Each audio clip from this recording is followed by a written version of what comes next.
October 9. Yun po ay October 9. Ayan po.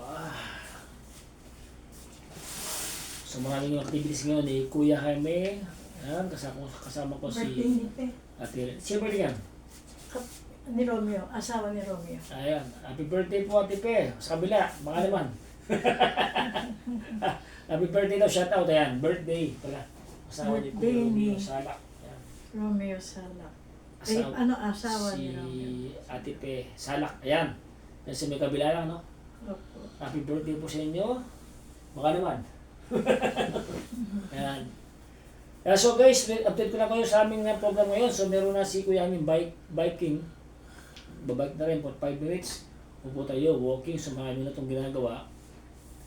So mas maingat po tayo kasi siyempre we must be able to avoid natin yung mga possible injuries niya. So samahan niyo po kami guys. So before we make the proper therapy, mag-pray muna kami at share muna si Teacher Helen.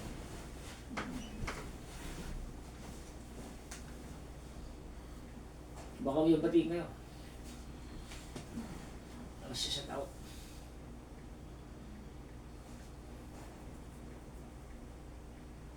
Shout out. Aksa.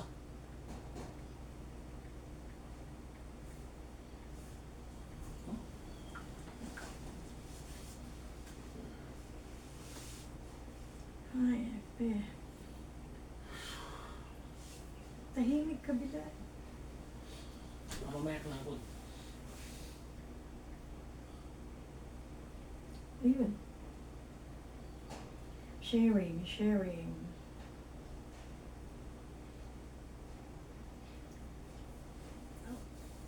Unang aklat ng Thessalonian, chapter 5, verse 19.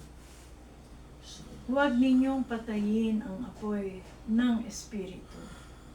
Paano tayo makakatanggap ng banal na Espiritu? Hingin natin ito sa panalangin, pag-aralan natin ang salita ng Diyos, at sumama tayo sa organisasyon na pinapatnubayan ng Espiritu niya. Makakatulong yan para magkaroon tayo ng mga katangian na bunga ng Espiritu. Galatians chapter 5 verses 22 to 23. Ibibigay lang ito sa atin ng Diyos kung papanatilihin nating malinis ang pag-iisip at paggawi natin. Pero aalisin niya ito sa atin kung laging marumi ang laman ng isip natin at nakikita iyon sa pagkilos natin. Amen. Amen. Oo. Pray siya Sister Helen. Pray natin siya. May mga nagpanalangin. Panalangin po sa Yung nakrimit. Sino nakrimit niya? Tita Lucy. Ano yung naman niya? Dalangin namin. O Lord Jesus, O Lord God, we praise you, we worship you. We raise our hearts, mind, and soul to you, Lord. Itinataas po namin sa inyo ang aming mga sarili, ang aming pag-iisip, ang aming kalooban, Lord. Sa panahon ito na din dumadaan kami sa mga pagsubok, alam namin na hindi mo kami iniwanan. Alam namin na sa kalagayan ngayon ni Tita Lucy, siya ay payapa na at siya ay nasa inyo ng kaharian.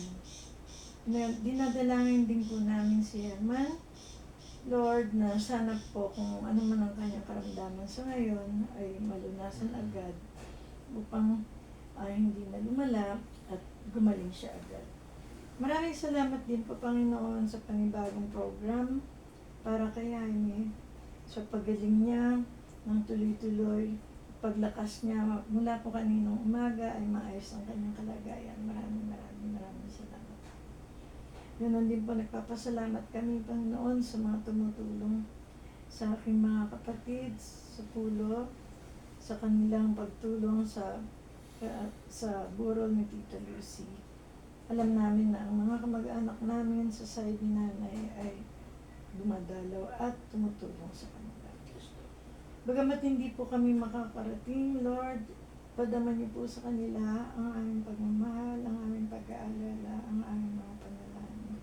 Yun po, Panginoon, ay para ay alam nila na ganun pa, na ang sitwasyon din namin ay hindi rin magiging posible para kami ang makarating.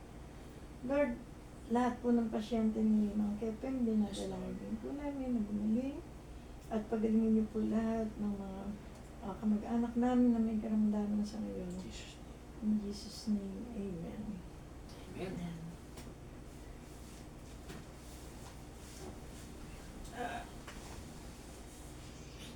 Ay, Lord. Are you okay, sir? Let's walk. Walk tayo nga. No. Walk. Harap. Sipa.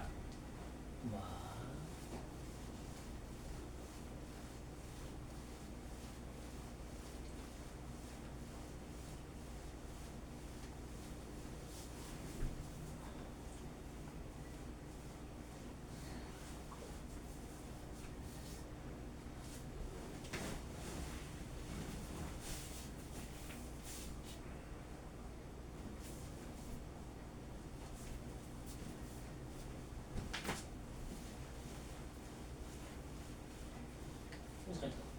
Hindi na. Okay lang.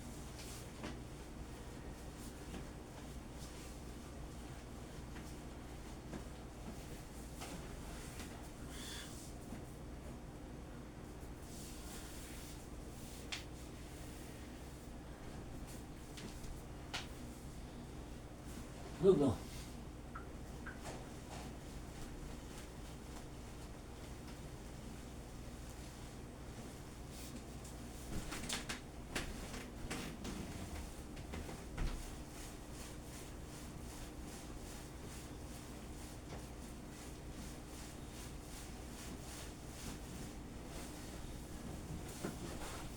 Last na. 1, 2, 3, 4, 5, 6, 7, 8, 9, 10. Out.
Strength.